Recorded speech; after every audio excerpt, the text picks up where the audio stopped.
The helmet stifles you. The polished bronze galea is an oven, trapping the sour smell of your own fear and the old sweat of the man who wore it before you. You try to draw a full breath, but the leather straps and the pounds of metal press down. You see the world through two small grilled holes. Your peripheral vision is gone. You hear the sound, not as individual voices, but as one single inhuman roar from 50,000 throats. It's a physical weight, like the sea pressing against the Porta Libertinaria, the gate of death, that you now stand behind. The sand under your caligae sandals is damp and dark, not from water, but from what came before. You smell it, hot metal, rust, urine, and the sweet copper tang of fresh blood. Your manica, the segmented arm guard, feels impossibly stiff. Your left hand is numb from gripping the handle of the scutum, the massive curved shield that weighs over 20 pounds. It's not your shield. It belongs to the ludus, the school. You are not a hero. You are not a warrior. You are property. A tiro, a rookie, and your owner, the lanista, has 30,000 sesterces riding on you, not dying in the next 10 minutes. He doesn't care if you win. He cares that you put on a good show. The gate groans. A shaft of blinding white light cuts into the tunnel. The roar of the crowd triples. This isn't a movie. This isn't glory. This is a job. Welcome to Epoch Immersion. Today, you are not a senator, an emperor, or a general. You are a statistic. A Murmillo, the fish man gladiator, so named for the fish-like crest on your helm. And your very first professional fight is not in some dusty provincial amphitheater. It is 80 AD. You are in Rome, and you are about to step onto the freshly dedicated, blood-soaked sands of the largest, most terrifying monument to death ever built, the Flavian Amphitheater, the Colosseum. As you step into the light, the wall of sound hits you. The crowd is not booing. They are not screaming for your death, not yet. They are roaring for the spectacle. This is the ludi, the games, and you are the star. You are infamies. Legally, you are trash. You have no rights. You are on the same social footing as an actor or a prostitute. But in this moment, you are more famous, more adored than the senator sitting in the front row. This is the paradox of the arena. You are simultaneously scum and a god. In Pompeii, crude graffiti on the tavern walls doesn't praise the politicians. It praises you. Celadus, the girl's heartthrob. Crescens, the master of the net. Your face, or at least your helmet, is on pottery, on lamps. You are a brand. And the money, if you survive today, just survive, you get your stipendium. But if you win, a single victory as a tyro could net you what a legionary earns in 6 months. A champion, a primus palis, can earn a fortune. He can buy villas, he can have slaves of his own. Aristocratic women, bored with their portly husbands, will pay your lanista a year's wages just to spend a night with a scarred, sweat-soaked champion. This is the allure, not just survival, but fame. You are a Murmillo, the fish man, the heavyweight crowd pleaser. You are the classic, the main event. Your opponent, a Thraex with his small shield and curved blade, is the villain. You are the hero. And then there is the dream. The one thing every man in the ludus whispers about in the dark. The rudis. A simple wooden sword. It is the symbol of freedom. It means you have survived. You have won so often and so spectacularly that the emperor himself grants you your life. You can walk out of this arena a free man, a legend, and the richest trash in all of Rome. This is the promise. This is the pro. This is why you force your lead-filled legs to walk to the center of the arena, raise your gladius, and shout, Ave Imperator, morituri te salutant. Hail, Emperor, we who are about to die salute you. He fantasy shatters. The Summa Rudis, the referee in his white tunic, taps his wooden staff on the sand. The fight is on. The Thrax doesn't wait. He is a blur of motion, his small square Parmula shield a distraction. You are the tank. You are slow. Your big scutum is heavy, your helmet is blind, and your opponent knows it. He feints left. You lurch, and his curved sicca, a blade designed specifically to hook around your shield, finds its mark. It's not a clean cut. It rips through your fascia, the padding on your leg. The pain is a white-hot flash, a new sensation you've only ever practiced with wooden roods. This is real. You see your own blood, bright red, welling up and staining the sand. This is the first con. You are not an agile duelist. You are a moving wall of meat, and your job is to absorb punishment. But the real con, the strange but true reality, is why. It's the diet, the sagina. Back in the ludus, you aren't fed lean protein. You are force-fed hordeum, barley. A thick, heavy, disgusting gruel of barley and beans designed to do one thing: make you fat. This layer of fat, this adipose tissue, is your owner's insurance policy. It protects your muscles, your nerves, your organs from superficial cuts. A lean, muscled man might be disabled by the thrake's first slash. But you, the blade sinks into fat. It creates a spectacular, bloody show for the crowd, but doesn't immediately end the fight. You are designed to bleed longer. The medicus at the ludus isn't a physician. He's a butcher who specializes in your specific type of property. If you survive this, he'll stitch that gash with an unclean needle or use a red-hot iron to cauterize it. The real enemy in the ludus isn't the sword. It's the gangrene that follows. You slip on your own blood. The thrax is on you. You're on your back, shield lost. You do the one thing left. You raise your index finger. The missio. You are begging for mercy. And 50,000 people who adored you 5 minutes ago are now screaming for your execution. They gesture, the police verso, the turned thumb. This is the ultimate con.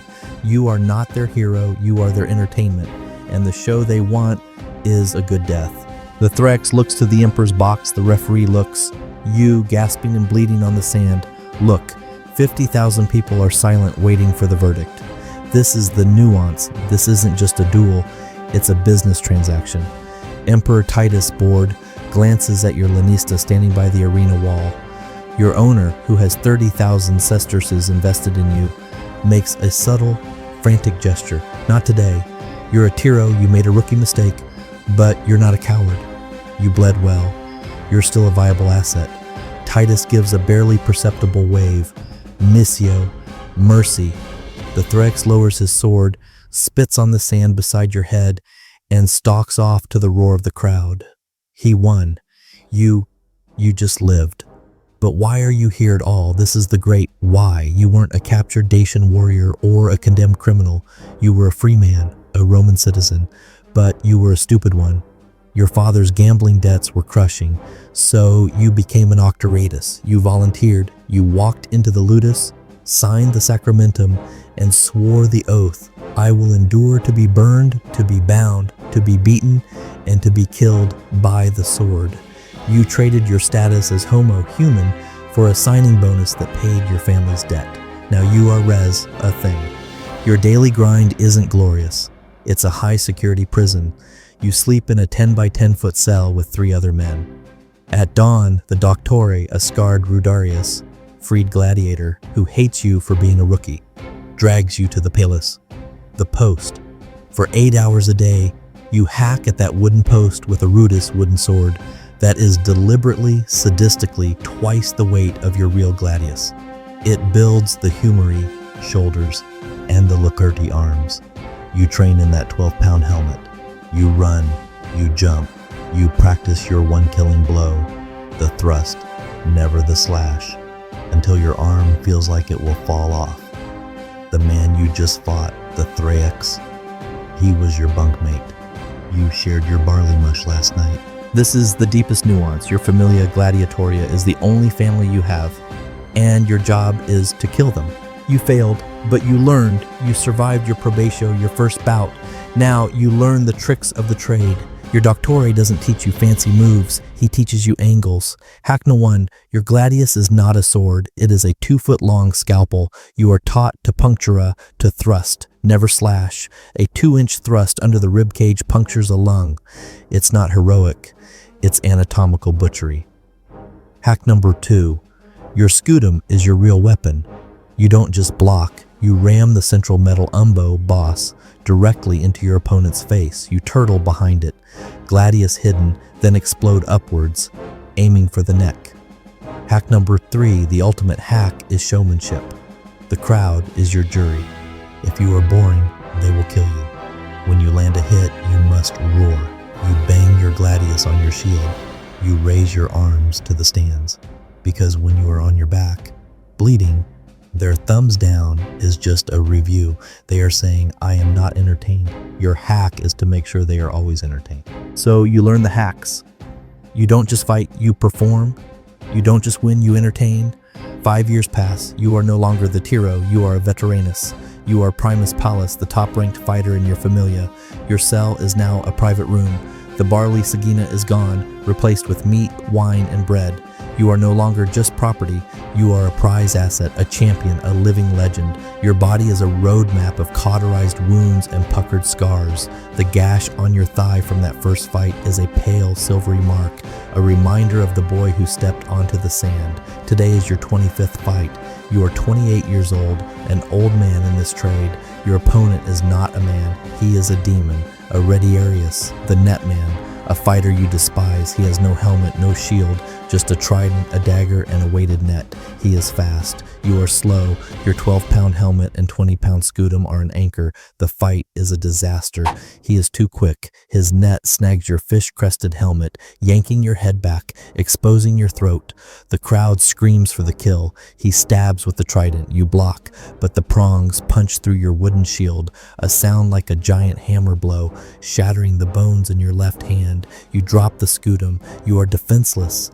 He lunges, but you are a veteran. You know the hacks. You did not just listen, you learned. You step inside the lunge, grabbing his trident arm with your broken hand. The pain is blinding.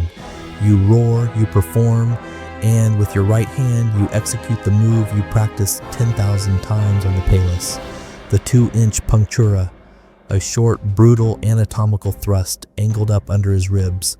There is no sound. He just stops. He looks down at your gladius buried to the hilt in his chest. He slides off. You are alone, standing over his body. The Colosseum is silent. Then it explodes. It is a roar you have never heard. It is not for blood. It is for you. They are not chanting Mita, kill, or Iugula, slay.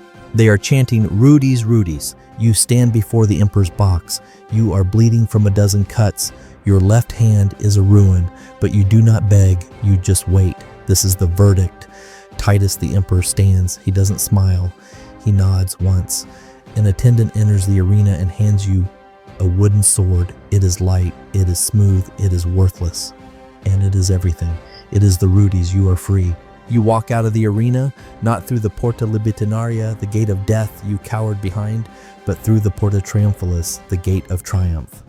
The air outside the Colosseum smells different. It smells like baking bread from the Pistrina, of river water from the Tiber, of pine smoke from the bathhouses. It does not smell of blood, urine, and fear. You are a Rudarius, a free man. This is the verdict. But what is the verdict? You are rich, more rich than the citizen who signed you. You are a legend.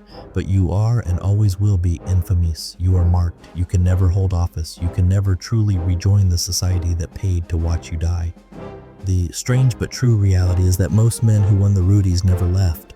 They hung around the Ludus. They became doctoras, trainers, just like the man who scarred you. They became elite, high-priced bodyguards for the very senators who, in public, would call them filth. You have not escaped the game. You've just leveled up. You are no longer the one being sacrificed. You are the one preparing the sacrifice. This is the bridge to the present. The Colosseum was not just a marvel of engineering, it was the blueprint for the billion-dollar sports entertainment industry. The Ludi were the first season pass. The Lanista was the first team owner, trading human assets. And you, the Murmillo, you were the first global superstar. You were the first brand. The graffiti in Pompeii was the first social media like. The face on the oil lamp was the first action figure. We condemn the Romans for their barbarism, for their bloodlust. But are we so different? We still pack 80,000-seat stadiums to watch men do permanent life-altering damage to each other. We just call it the NFL. We still pay-per-view to watch two human beings inflict traumatic brain injury on each other in a cage. We just call it MMA. The Ludi never ended. The Sagina is no longer barley mush, it's CTE. The Rudy's is no longer a wooden sword, it's a Hall of Fame induction and a broken body. The Colosseum is not a ruin in Rome. It is in your living room, it's on your phone. And we, all of us, are still the crowd, thumbs poised, deciding who to make a god and who to condemn as boring. This was the world of the Murmillo.